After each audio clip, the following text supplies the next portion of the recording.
si j'applique ça comme ça. Et d'une certaine façon, c'est vrai que quand on applique ça dans son couple, ça nous paraît évident qu'on s'engage avec quelqu'un pour être fidèle et pas pour le retenir. Et ben, ça doit être pareil dans la relation collaborateur-employeur. Et vous, en tant qu'RH, si vous allez proposer une stratégie de rétention, moi, je sais pas, demain, je suis candidat, je vois que mon RH met en place sur LinkedIn une stratégie de rétention de talent, je me dis, oula, le jour où je vais vouloir partir, je sens déjà que ça va être compliqué. Et comme de toute façon, de fait, on n'a pas vocation à faire toute sa carrière dans la même boîte, en tout cas pour la grande majorité des candidats, la notion de se dire que le jour où je rentre, je pourrais plus, ça va être difficile de sortir, ça peut déjà être un frein à l'attraction des talents. Donc, changer de logiciel, et ça passe déjà par la façon dont on aime les choses. Et donc, quand on parle de fidélisation, ça veut dire qu'on va s'intéresser davantage à l'engagement des collaborateurs, à l'épanouissement, au développement de leur carrière. Si on veut les fidéliser, ça veut dire quoi? Ça veut dire que globalement, quand on recrute quelqu'un, on va le recruter pour 3-4 ans. Quand on regarde les profils LinkedIn des uns et des autres, on fait des missions de 3-4 ans dans la même boîte, et puis soit on change de job en interne, soit on va voir à l'extérieur. Et ben, la question qu'on a à se poser, c'est comment faire en sorte de pouvoir réengager nos collaborateurs tous les 3-4 ans. Et ça passe par le développement de carrière. Et Arthur, si tu avais des conseils à partager, par exemple 3 conseils que toi, tu as observé, des choses qui marchent pour bien fidéliser un collaborateur, ça serait quoi? Alors, la première chose, c'est déjà d'avoir une approche centrée sur l'individu, c'est-à-dire singulariser l'approche. C'est pas parce qu'on est commercial et qu'on a un top commercial que forcément la suite logique, ça va être d'être directeur commercial. Peut-être que la personne va aspirer à d'autres choses. Et donc, ne pas penser à la place des gens, mais créer un espace pour qu'ils puissent exprimer leur vision, leurs projets, leurs ambitions. Donc, ça passe par, du coup, du développement de carrière. Ça veut dire quoi? C'est développement de carrière, c'est justement avoir une approche, laisser faire en sorte que les collaborateurs puissent avoir un espace dans lequel ils vont pouvoir prendre du recul sur leur trajectoire de carrière et identifier leurs propres aspirations en lien avec l'organisation, et quitte à prendre le risque que ce soit pas en lien avec l'organisation et que potentiellement il aille voir ailleurs. Mais de toute façon, qu'on le veuille ou non, s'il avait déjà ça en tête, il serait parti d'une manière ou d'une autre. Mais au moins savoir pourquoi il part et identifier avec lui des opportunités pour qu'il puisse s'engager vers une mission qui correspond à ses aspirations personnelles. Et aussi, enfin, je pensais aussi, Arthur, aussi, quand tu parles de fidélisation aussi, ça fait beaucoup écho aussi à donner l'envie à un collaborateur d'adhérer à une vision aussi. Ouais, non? voilà. Ok, c'était ton troisième point. Moi, je te laisse. Non, mais si, ouais, non, mais après la population, donc effectivement, donc que la vision soit claire et qu'on ait le sentiment effectivement que quand on travaille pour un projet, qu'on travaille tous pour un projet commun avec une vision claire qui est véhiculée par le chef d'entreprise et déclinée évidemment par les managers. Mais il faut évidemment que ce soit très clair la direction où on veut aller. Et puis d'un point de vue très structurel aussi, mettre en place des vraies chartes de la mobilité, ça paraît essentiel. Et lutter contre justement le mauvais réflexe des managers de vouloir retenir les talents contre leur gré et faire en sorte que s'ils perdent un talent, évidemment, par ruissellement, ils puissent en récupérer un autre en interne, quoi. Bien sûr. Bah, il est compliqué, Arthur, ton sujet de la mobilité par moment, parce que ça dépend des cultures entreprises. Oui, complètement. J'ai vu des cultures où il y a des chasses gardées pour surtout pas perdre un haut potentiel qui est dans tel département. Et le directeur de département fait tout ce qu'il peut pour pas le perdre, quoi, parce que en fait, c'est ça. Sauf que le problème, c'est que quand on fait ça, finalement, quelque part, on a tendance à isoler les gens et à les retenir pour soi, contre leur gré. Et généralement, je veux dire, ok, alors on va l'augmenter la première année, on va dire, attends, il faut absolument que tu restes, on va te mettre 20% d'augmentation, je dis n'importe quoi. Donc, bon, forcément, à court terme, la personne va vouloir, potentiellement, va être d'accord pour re-signer le deal, on va dire. Mais on sait très bien que ça va vite. C'est pas ça qui va l'engager sur la durée, quoi. C'est vraiment des visions très court-termistes. Et ça crée aussi souvent un manque d'homogénéité entre le groupe. Et sur le long terme, ça a certainement des conséquences qui peuvent être assez néfastes. Oui, complètement. Complètement. Ouais. Et puis en plus, si on a une vision un peu, si on l'échelle d'un groupe, si on perd un talent dans son entité et qu'il y a une vraie politique de mobilité interne, on sait qu'on va récupérer un autre d'une autre entité par ruissellement et que finalement les talents circulent aussi et c'est au bénéfice global de l'organisation, de toute façon. En tout cas, ta métaphore avec l'analogie était très parlante, ton analogie plutôt, était très parlante, Arthur. Merci. Je propose qu'on continue, qu'on passe au deuxième point. qui est la partie faire du développement de carrière une priorité. Ouais, Toujours donc toi, c'est dans le ouais, vas-y. prolongement finalement. Hein, j'ai déjà un peu introduit le sujet, mais pour revenir un peu sur pourquoi le développement de carrière c'est important, parce que finalement, toi, Nicolas, Romain, c'est pareil, hein, moi également, on a tous des métiers qui sont challengés par les nouvelles technologies. On sait comment on bosse aujourd'hui, on ne sait pas comment on bossera demain, ou en tout cas, c'est à nous de faire un peu de prospective pour savoir comment nos métiers vont évoluer. Et donc, on arrive dans un environnement alors, c'est à chaque révolution industrielle et des transformations. Ça s'accélère vraiment très très fortement. Ça va s'accélérer encore plus ces prochaines années. On sait je crois que c'était une étude de Pôle Emploi qui disait que 85% des compétences aujourd'hui n'existeront plus en 2030, donc c'est demain. Et donc ça veut dire que finalement, si on veut rester compétitif sur le marché de l'emploi, que ce soit valable en interne ou en externe, il va falloir aussi qu'on soit dans une dynamique un peu de questionnement sur notre propre trajectoire pour pouvoir justement rester en phase avec les enjeux de notre marché. Et ça passe par le développement de carrière. Et quand on met en place une véritable politique de développement de carrière, c'est bon pour le business parce qu'on a des collaborateurs qui sont compétitifs sur notre marché. Donc, c'est bon pour la R&D, c'est bon pour le business, pour l'innovation, etc. Et puis, c'est un excellent facteur d'attractivité aussi des talents. Puisque, moi, je me souviens, on a un client, je pense à Enedis, par exemple, qui ont interrogé leurs candidats directement pour savoir pour quelles raisons est-ce qu'ils avaient choisi Enedis par rapport à une autre boîte. Et dans le top 3 des réponses, c'était, vous avez mis en place une politique RH de développement des compétences et de carrière. Et quelque part, c'est très rassurant pour des collaborateurs de voir que dans une organisation, on prend en compte cette réalité parce qu'on sait qu'on est dans un environnement qui est en pleine mutation. Quelle que soit la fonction, on ne va pas y échapper. Et donc, de se dire que mon employeur a pensé à mon employabilité de demain, que ce soit pour lui ou même pour le marché de l'emploi en général, est un facteur de réassurance. Et pour aller dans ce sens-là également, il y avait une enquête sur LinkedIn qui était parue l'an dernier qui expliquait que 94% des salariés déclarent rester plus longtemps si l'entreprise investissait davantage dans la formation et le développement. Donc, c'est vraiment un point clé. Là, on sait que globalement, les recrutements vont un peu se tasser cette année. Il faut dire les choses. Hein. Et donc, c'est peut-être le moment aussi de faire monter, de pousser le curseur du développement de carrière pour justement, dans cet enjeu de compétitivité aussi de vos organisations respectives. Ouais, on parle beaucoup de productivité aussi oui, productivité, exactement. C'est connecté.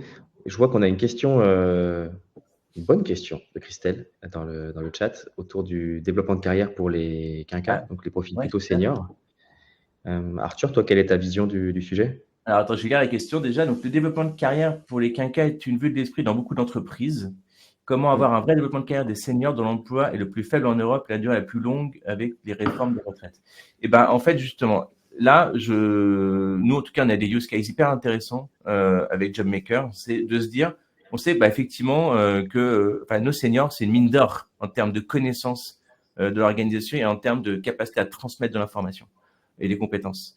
Et le jour où un senior s'en va, il y a toutes ces connaissances acquises pendant toute sa carrière qui vont s'en aller en même temps. Donc, comment arriver à capitaliser dessus aussi et comment faire en sorte que les 5-10 dernières années qu'il leur reste, donc pendant j'ai 40 ans, je ne suis pas encore junior, je suis plus junior, mais je ne suis pas encore senior, heureusement, mais voilà, j'ai encore un peu de temps devant moi, mais néanmoins, c'est vrai que et donc derrière, c'est c'est faire alliance avec eux pour savoir sur les 3, 4, 5 dernières années qui leur restent, comment on va pouvoir potentialiser leur impact dans l'organisation. Et donc, ça passe évidemment aussi par du développement de carrière à ce stade sur qu'est-ce qu'ils ont aimé faire, dans quoi est-ce qu'ils ont eu de l'impact tout au long de leur carrière, qu'est-ce qu'ils ont envie de transmettre comme connaissances, comme compétences à la génération suivante. Et envisager un plan d'action avec eux dans ce sens-là aussi. Oui, et alors moi, je ne vais pas répondre directement à ta question, Christelle, mais je vais faire un pas de côté. Parce que c'est vrai historiquement, les entreprises sont structurées autour d'emplois et de métiers. Et on observe un pivot qui se fait depuis quelques années et ça prend de plus en plus d'importance. Alors, c'est un pivot qui veut qu'on regarde plutôt maintenant les compétences des collaborateurs et qu'on évalue sur la base des compétences et moins sur la base des emplois. Et donc, ça devient la clé primaire d'une organisation.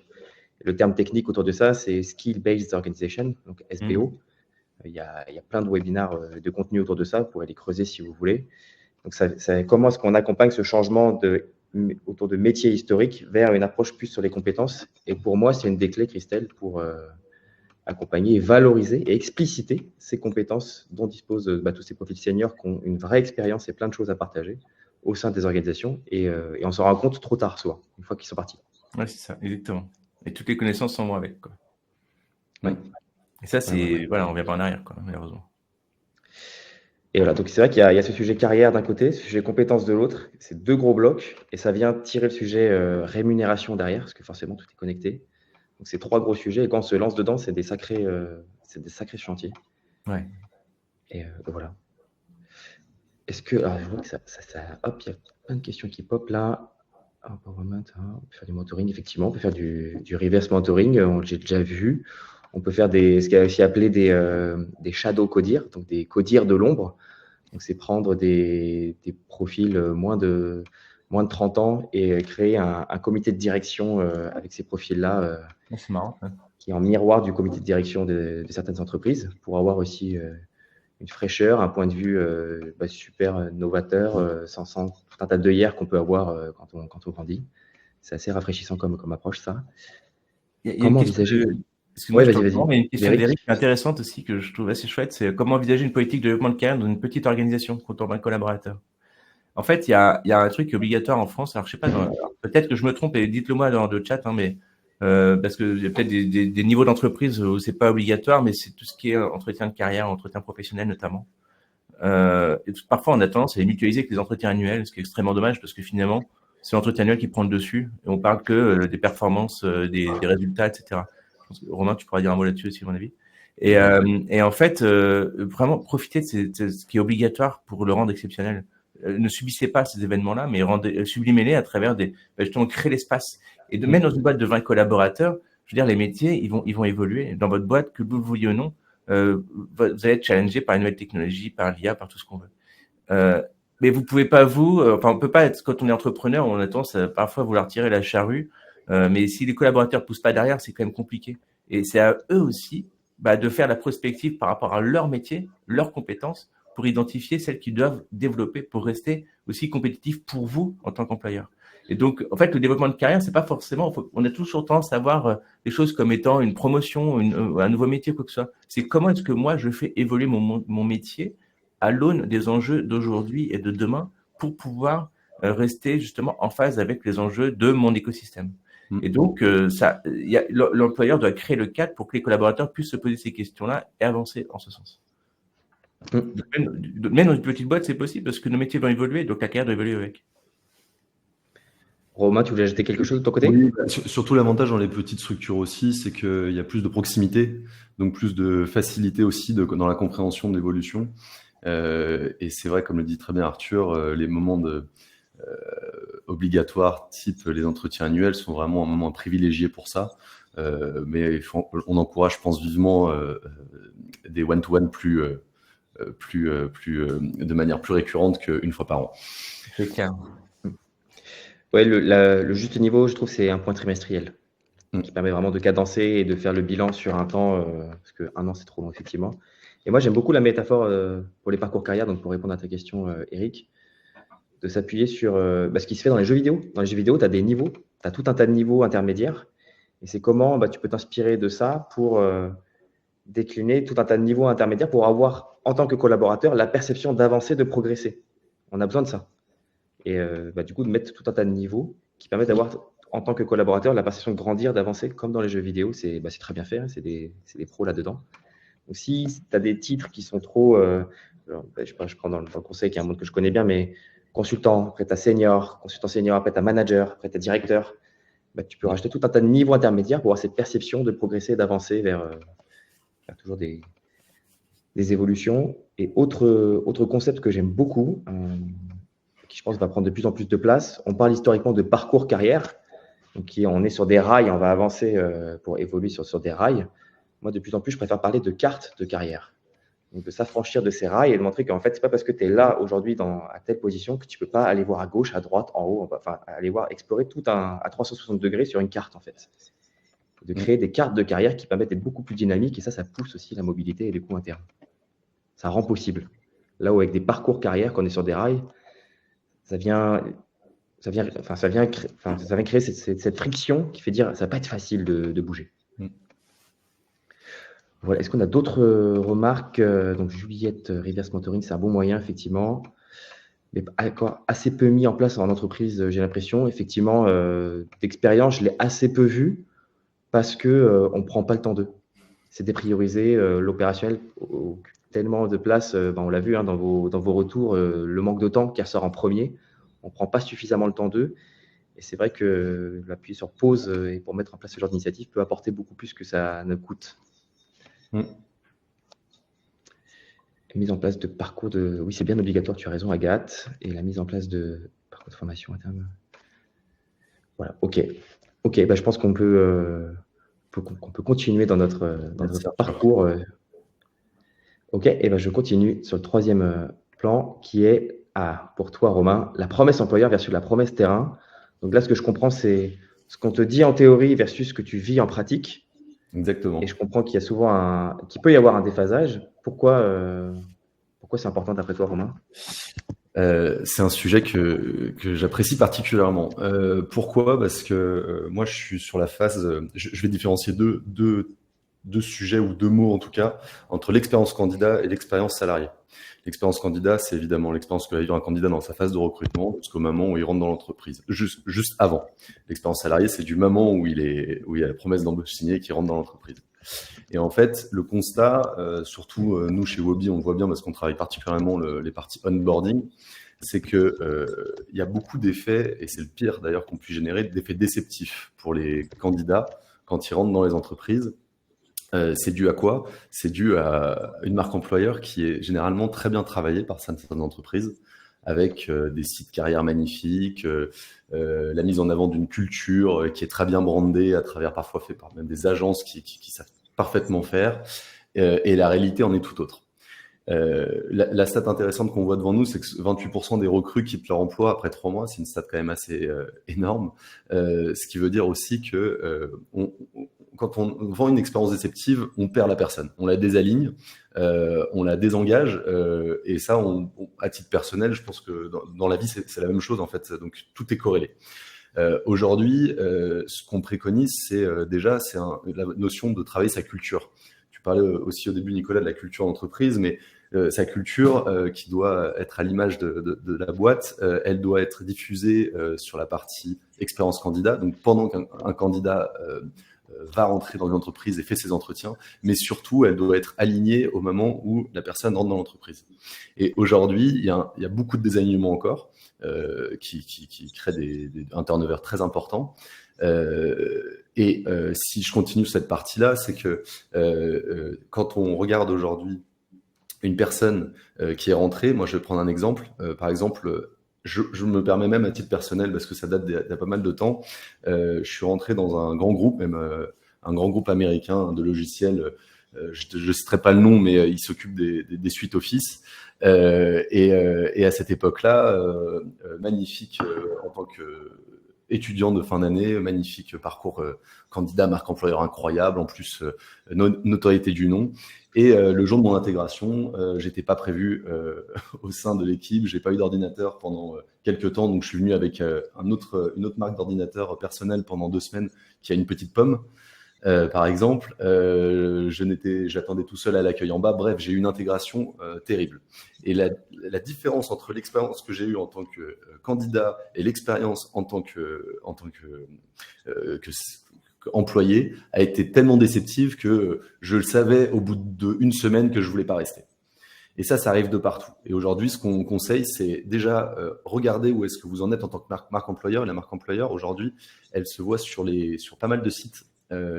Ces sites sont très durs, les Glassdoor, etc.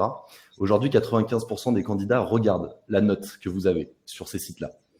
S'ils regardent cette note-là, qui laisse des commentaires? C'est un peu comme au restaurant, malheureusement, c'est plus les gens qui sont pas contents qui laissent des commentaires. Donc votre note reflète plus parfois des personnes qui se plaignent. Nous, ce qu'on propose d'ailleurs chez Wobi, c'est justement dans la partie intégration, si l'intégration s'est bien passée, aussi d'aller aider l'entreprise à pousser auprès de ses salariés de mettre une note sur Glassdoor qui soit vraie en fonction de ce qu'ils ont vécu, mais au moins pour agir sur la marque employeur. Donc pour résumer, je pense que ce qui est très important, c'est d'avoir une marque employeur qui n'est pas juste de la fame, qui n'est pas juste en apparence, mais qui soit vraie, qui soit en adéquation avec la culture. J'insiste sur la culture qui peut être aussi clivante parfois. On y adhère ou on n'y adhère pas, et tant mieux, ça veut dire que c'est une culture forte. Mais on doit proposer la même chose du début à la fin. Sinon, c'est des engagements assurés. C'est quoi, du coup, Romain, j'allais dire, les trois pièges ou les trois faux pas les plus courants que tu vois sur ce sujet-là? Tu en as un peu touché du doigt certains, hein? Je mettrais vraiment le premier, le plus important pour moi, c'est la culture la culture marketée. La culture marketée, j'appelle ça comme ça parce que ça va être vraiment, on est une entreprise bienveillante, enfin on a toujours un peu les buzzwords, bienveillante, transparente, etc. Alors que quand on arrive dans l'entreprise, toute l'information est absolument pas accessible, etc. Donc ça déjà, la culture, donc la notion de culture. Je mettrais la notion aussi de vision. Je le mets aussi parfois dans la culture, mais aujourd'hui, quand on va faire venir un candidat aussi, on va lui vendre une vision. Est-ce que cette vision, elle est en adéquation aussi avec ce qui est la réalité? Et après, la notion aussi de cohésion en interne. Généralement, un candidat, on lui dit qu'il y a toujours une super ambiance dans la boîte, qu'il y a ça, qu'on a un baby-foot chez nous. Enfin bref, toutes ces choses qui sont finalement très, très en surface. Soyez alignés. Voilà, soyez alignés sur l'ensemble. Ouais, je vois qu'il y a une question de Katharina et d'Alexandre sur comment éviter ce décalage. Alors, Okay. J'étais en train de rechercher, j'arrive pas à retrouver le nom. Je sais qu'il existe un outil, on pourra le renvoyer après, mais qui permet d'encourager les collaborateurs à aussi laisser des avis sur ce qu'ils pensent vraiment de l'entreprise et ceux qui sont contents, quoi. C'est ce qu'on fait, nous. Enfin, on le propose d'ailleurs dans les parcours d'onboarding, de le mettre après 3 mois d'onboarding. Vous l'avez même à côté Wobby. Ouais, on propose justement un lien vers Glassdoor. Mettez une note qui vous semble juste. C'est une proposition, c'est pas une obligation, qui permet aussi de remettre un peu d'équilibre et une moyenne réelle de votre note de marque employeur. Et je vois une question d'Alexandre. Comment faire pour éviter ce décalage entre l'expérience qu'un candidat a vécue et son expérience une fois en poste? On en parlait, alignement, travailler de manière équilibrée les phases de recrutement comme les phases d'intégration. Et c'est ça, il y a toujours un peu les phases d'intégration sont un peu le parent pauvre généralement des phases de candidature. Donc ça, c'est aligner ça aussi. Et comment engager les collaborateurs, les satisfaire notamment, pour laisser des notes sur Glassdoor. Je pense que c'est en les impliquant. Quand on implique quelqu'un, quand on les responsabilise au sein de l'entreprise aussi, quand on les responsabilise pour leur dire, bah voilà, on a besoin de vous pour promouvoir l'entreprise. Si vous êtes bien, faites-le et aidez-nous. Et de manière générale, les gens adorent aider. Et s'ils sont bien, ils le font tout de suite. Donc, c'est les pousser en leur expliquant pourquoi c'est important de le faire. Et tu vois, tu partageais ton expérience, tu n'avais pas de poste. Moi, record à battre, j'ai mis chez un client chez lequel je suis arrivé 3 semaines pour avoir ma licence Office et du coup avoir accès à mon Outlook. Voilà. 3 semaines, je ne pouvais rien faire. J'ai des expériences, je vous parlais de mon expérience personnelle, ce qui m'a peut-être poussé aussi à réfléchir à l'idée de Wobby à l'époque. Mais au quotidien, comme on traite énormément de sujets d'intégration, on en voit beaucoup. Je vois une question je vois une affirmation plus de Juliette qui parle d'évidence, mais oui, c'est une évidence, mais pas pour tout le monde. Ça paraît évident, ça paraît logique quand on parle de bien prévoir une intégration, de prévoir la phase de pré-intégration qui est tout aussi importante, de structurer l'onboarding, à la fois pour le collaborateur, pour qu'il soit bien, à la fois pour les fonctions support qui ont tous un rôle à avoir dans l'intégration. Et là, je vais parler des RH, mais aussi des managers, mais aussi parfois d'un système de buddy ou non, ça dépend des entreprises, de l'IT aussi, bref, toutes les personnes qui ont un rôle à avoir. Et en fait, ça paraît tellement évident que 65% des entreprises aujourd'hui n'ont pas de process d'intégration établi. Donc, c'est assez incroyable. Ouais. Et je pense. Vous avez demandé.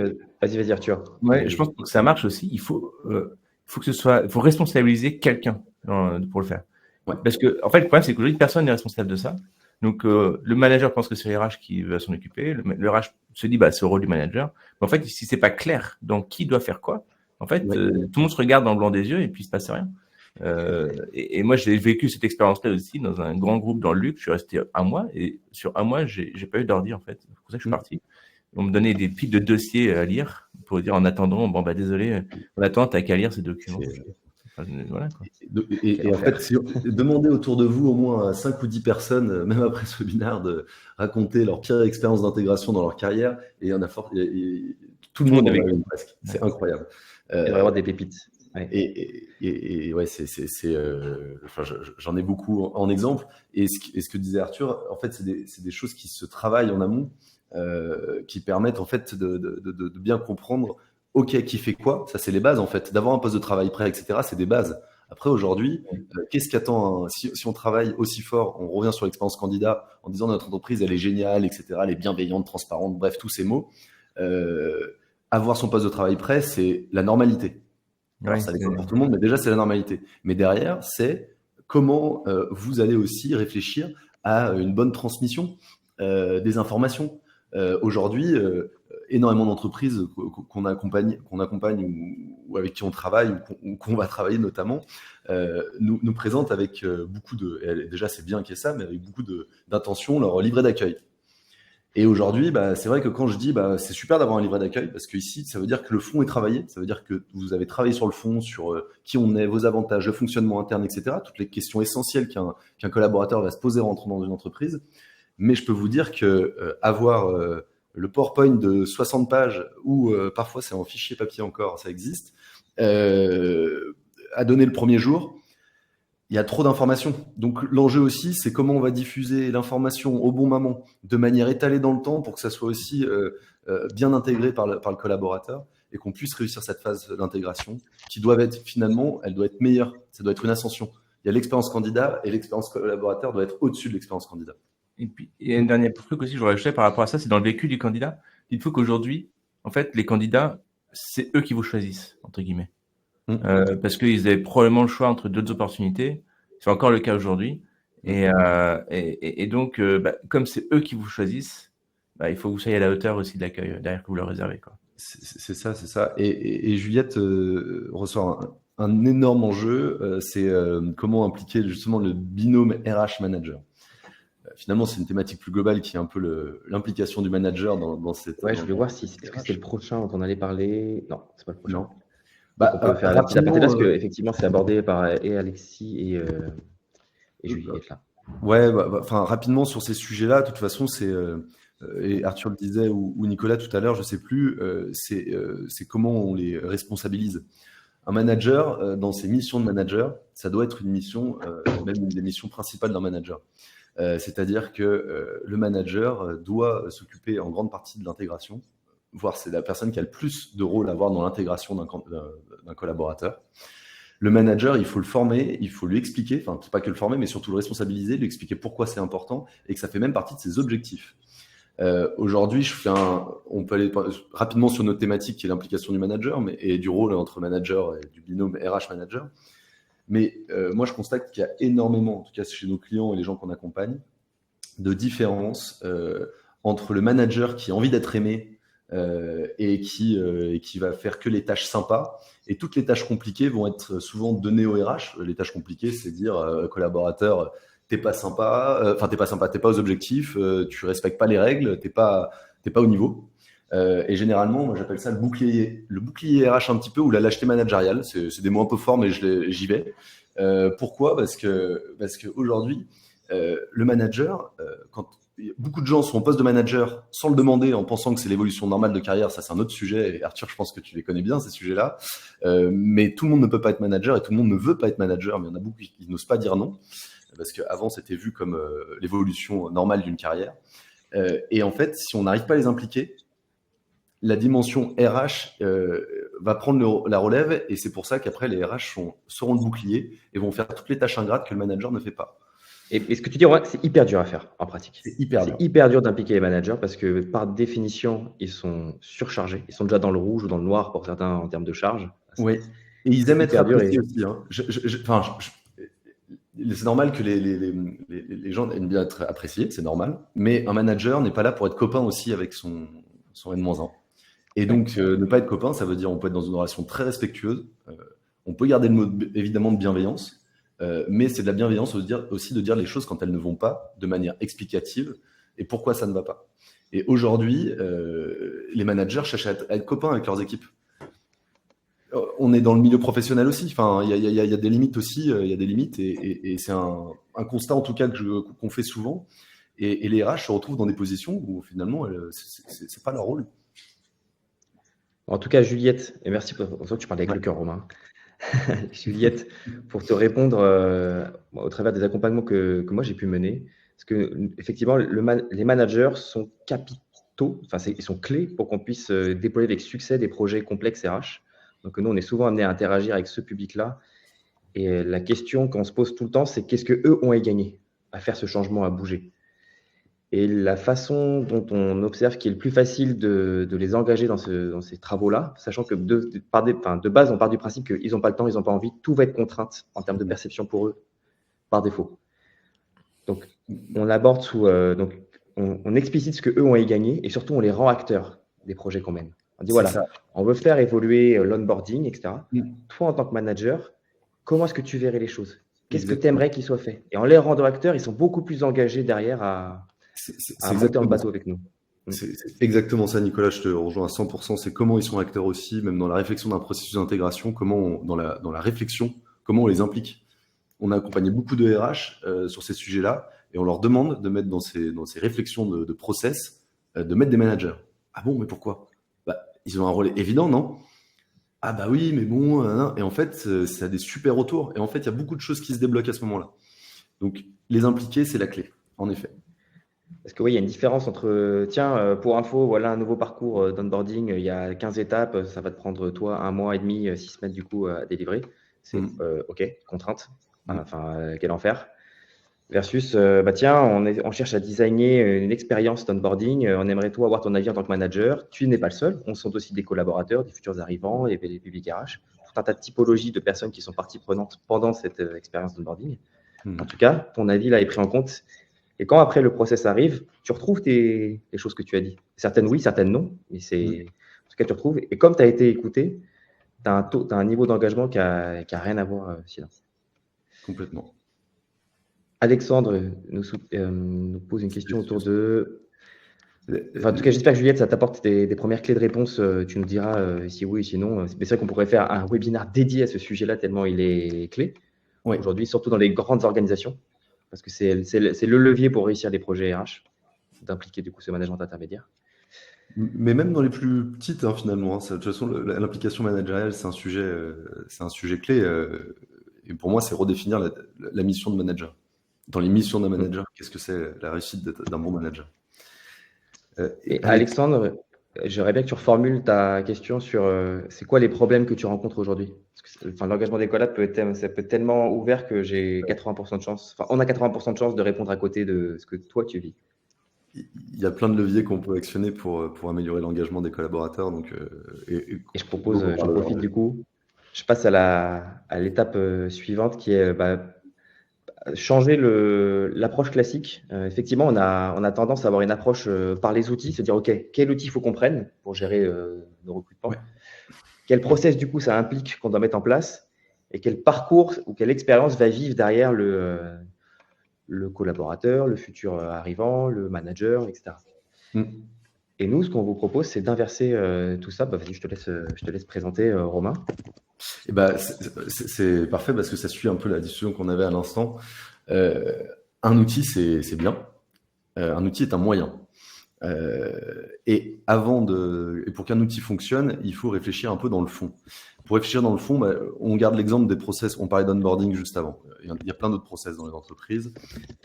Comment un process d'onboarding marche au préalable, c'est se mettre autour d'une table en fonction de notre fonctionnement interne dans l'entreprise, des rôles qui sont impliqués dans ces process-là, comment définir le process qui est le plus adéquat en fonction de notre entreprise. Il y a des actions, on va dire, standards, mais il y a des actions qui sont personnalisées en fonction des entreprises.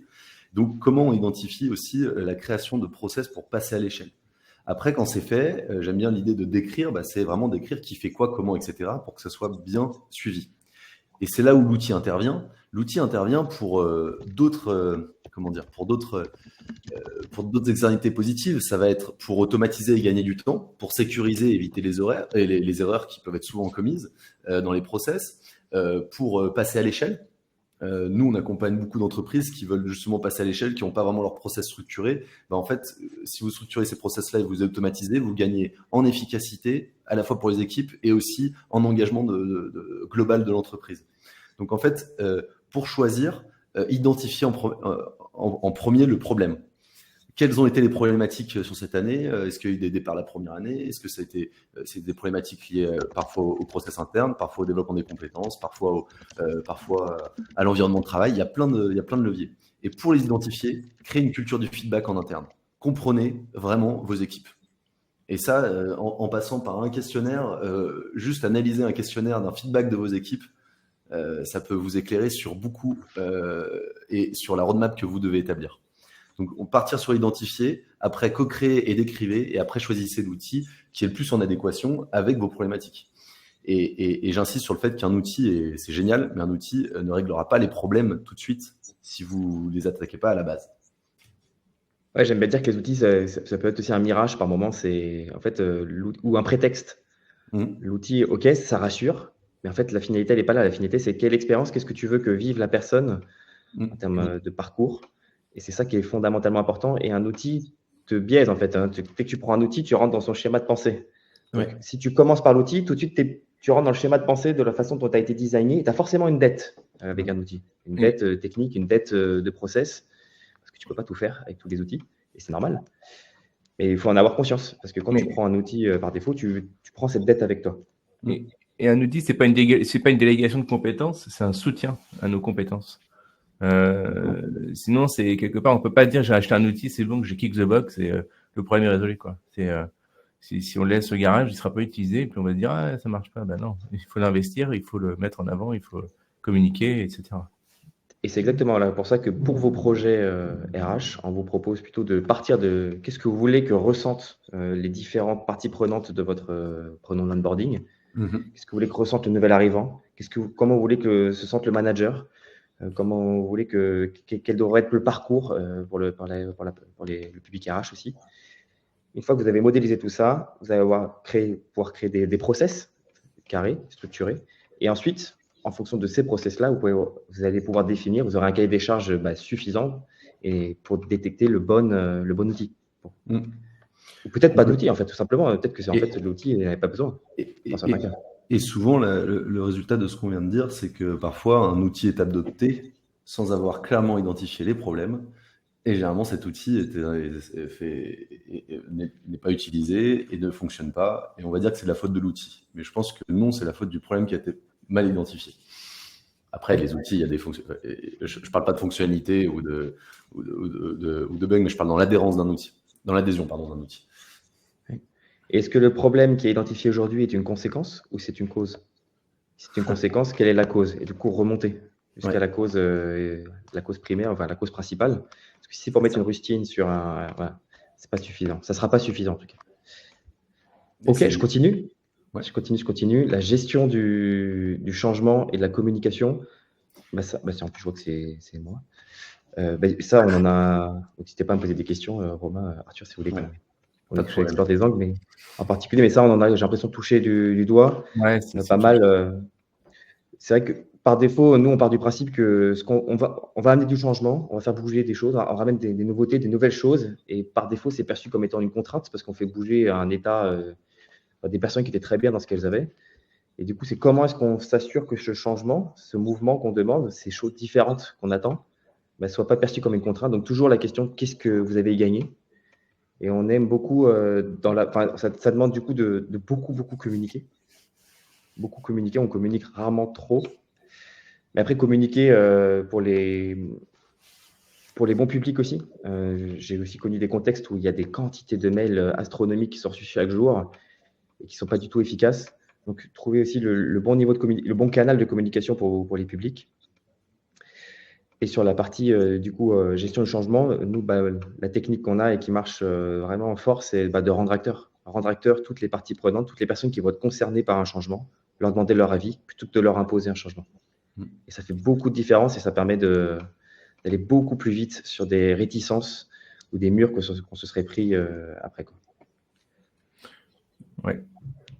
Et c'est vrai que, dites-vous que le changement, si vous êtes là, c'est qu'a priori, vous êtes plutôt favorable au changement. Sinon, vous ne seriez pas à ce webinaire parce que quelque part, donc c'est pas vous qu'on doit convaincre en fait. Je pense que vous, quelque part, vous êtes déjà convaincu. Maintenant, c'est arriver à trouver des rôles modèles en interne, des ambassadeurs du changement qui vont pouvoir aussi, parce que faut aussi que ça vienne des pairs quelque part. Et dans une équipe RH, je sais pas, une cinquantaine de RH, par exemple, vous avez toujours des pour et contre, et essayer de vous appuyer sur ceux qui sont plutôt au même niveau dans la hiérarchie, on va dire, et qui vont pouvoir aussi, par capillarité, en parler à leurs collègues, leurs pairs, etc. Ouais. Alors, tu ouvres une porte intéressante, Arthur. Moi, j'aime beaucoup parler des leaders informels. Un leader informel, c'est quelqu'un qui n'a pas forcément un titre hiérarchique dans l'organisation, mais que de par son aura, son charisme ou de par son expérience, son ancienneté dans l'entreprise, a du poids et fait que la personne est écoutée par le terrain. Et ces personnes-là, ça représente 5-10% de vos effectifs. Et c'est capital de les identifier parce que je disais le fit de cristal là-dedans. Mais c'est capital de les identifier parce que ça vous permet de les embarquer le plus tôt possible dans vos travaux pour faire en sorte que le changement soit beaucoup plus efficace. Parce que si tous les leaders informels de votre organisation sont convaincus et ont été acteurs du changement, ils vont être des grands promoteurs et des ambassadeurs, comme tu disais Arthur, de ce sujet-là. Et ça va aller beaucoup plus vite pour le déployer après. Et d'un point de vue très opérationnel, on avait fait un pilote il n'y a pas très longtemps avec une grosse boîte et ça s'est bien passé. Ça a été converti derrière, etc. Et ce que j'avais suggéré à mon client, c'était de mettre dans le pilote, souvent sur une équipe RH restreinte, il y avait peut-être entre 5 et 10 RH qui avaient été identifiés pour faire partie du pilote pendant 6 mois. Je lui ai dit, prenez 1 ou 2 récalcitrants. Ne prenez pas tout. On attend parfois aussi à prendre que ceux qui sont plus enthousiastes. Alors c'est très bien, il faut s'appuyer sur eux, évidemment, on ne va pas brider l'enthousiasme. Mais c'est bien aussi de prendre celui ou celle, il y en a 1 ou 2, enfin peut-être souvent plus, mais qui sont un peu ceux qui... et en fait, de les embarquer, parce que souvent, on ne pense jamais à eux, on se dit, ah bah non, eux, ils vont être pénibles, ils vont tout faire capoter. Mais si on les associe à ça, dans la phase de pilote, en fait, ils vont aussi être valorisés quelque part. Et pour une fois, ils ne seront pas cornerisés, entre guillemets, à cause de cette posture qu'ils peuvent avoir. Et on peut arriver à retourner le game aussi comme ça. C'est risqué. Je ne dis pas que ça va, mais en tout cas, nous, ça a marché. Donc, voilà, je le dis, je me permets de le préciser. Ouais. Je continue pour qu'on essaie de couvrir le maximum d'éléments. L'IA et l'automatisation, du coup, c'est pour toi. Il y a encore du monde, donc ça va, on n'est pas que tous les trois. Donc il y a encore pas mal de monde, donc on peut continuer. Ok, je vois pas combien il y en a exactement. Si, c'est bon. C'est vrai que l'IA, on en parle beaucoup. Ça fait beaucoup de buzz. Encore avant-hier, 500 milliards vont être débloqués aux États-Unis. Et 1,5 milliard en Europe. Bon, pas de commentaires là-dessus. Pas de politique en podcast, en webinaire, voilà. Effectivement, l'IA, ça fait beaucoup de bruit. Le public RH, on voit qu'il commence à s'en emparer. Dans le questionnaire, on voit que 50% n'en font pas vraiment aujourd'hui, mais prévoient de s'y mettre prochainement. Et 40% en utilisation occasionnelle. Quel est toi ton point de vue, ton retour par rapport à tout ça, Arthur ? Bon, alors déjà, on va pas avoir le choix, pour commencer. Donc, je parlais de compétitivité sur le marché de l'emploi tout à l'heure. Très clairement, dans les 5 prochaines années, si vous n'avez pas... c'est un minimum. C'est comme à l'époque de la robotique sur les pack office, quand on mettait sur notre CV... moi, j'ai connu ça. Ça ne me rajeunit pas, peu importe. Je mettais en bas de CV maîtrise du pack office, Word, Excel, PowerPoint, bref. Bon, aujourd'hui, on ne met plus parce que ça nous paraît évident. Tout le monde sait utiliser un document Word, etc. Et ça va être pareil avec l'IA, en fait. Donc, mais sauf que la différence, c'est que ça va aller beaucoup plus vite. Et ceux qui ne s'en emparent pas peuvent vite se retrouver un peu écartés du marché de l'emploi. Donc, c'est vraiment un enjeu fondamental, quelle que soit la fonction. Si on l'applique à la fonction RH, ça va menacer très clairement le job de la paye, une partie du juridique aussi, tout ce qui est un peu le travail administratif de la fonction RH. J'ai envie de dire essentiel, mais entre guillemets à faible valeur ajoutée, parce que c'est on va dire du dirty job si on parle un peu crûment, et qui parfois se fait au détriment de l'accompagnement des collaborateurs, des sujets qu'on aborde finalement, que ce soit l'onboarding, l'accompagnement des collaborateurs, le développement de carrière, etc., qui finalement se réfléchit bien. Si on fait un peu d'introspection, moi, quand j'étais en école de psycho du travail, j'avais un peu cette vision de la fonction RH qui était d'accompagner les collaborateurs et pas forcément de faire des migrations SIRH tous les 4 matins pour changer d'ATS ou quoi que ce soit. Et s'il y a l'opportunité de peut-être vous dégager de certaines tâches un peu moins intéressante pour la transférer vers justement des tâches où vos collaborateurs vous attendent, je pense notamment au développement de carrière parce que c'est mon sujet, mais il y en a d'autres, tant mieux en fait. Tant mieux. Et donc, devenez expert dans l'accompagnement humain et vous aurez tout votre avenir dans la fonction RH, il n'y a aucun problème. Parce qu'il y a des attentes par rapport à ça. Ouais, ça ressente la notion de ressources humaines. Ouais, c'est ça. Exactement. Ouais. Je vois qu'il est 11h56. On a couvert au moins 5 aussi des 10. Je rappelle qu'on va sortir là un guide dans quelques semaines qui reprendra en détail tout le contenu qu'on voulait vous partager autour de ces 10 thématiques. On savait qu'on n'allait pas les aborder les 10 aujourd'hui parce que ça fait beaucoup en peu de temps et on ne voulait pas les survoler. On voulait essayer d'être les plus concrets possibles. On espère que ça a été le cas pour vous aujourd'hui, que vous avez passé un chouette moment aussi avec nous. En tout cas, nous, on s'est bien amusés tous les trois, notamment à préparer cette intervention. Et je propose qu'on se quitte là-dessus. Messieurs, ça vous va? Après, je vous laisse le dernier mot si vous l'avez. Non, merci Nicolas d'avoir parfaitement animé. Ouais, puis merci. J'ai vu que moi, je me suis mis à regarder un peu la jauge du nombre de participants. On s'est maintenu à un certain niveau. Il y a eu beaucoup de monde. Franchement, c'est super. Donc, merci beaucoup.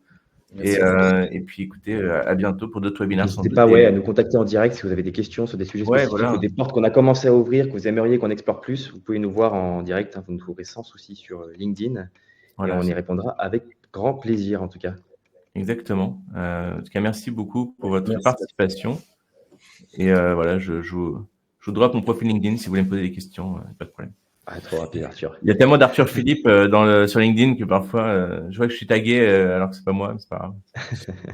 Ça marche. Allez, passez une bonne fin de journée, une bonne journée même. Et à bientôt. Au revoir. Merci beaucoup. À très bientôt. Bonne journée à vous.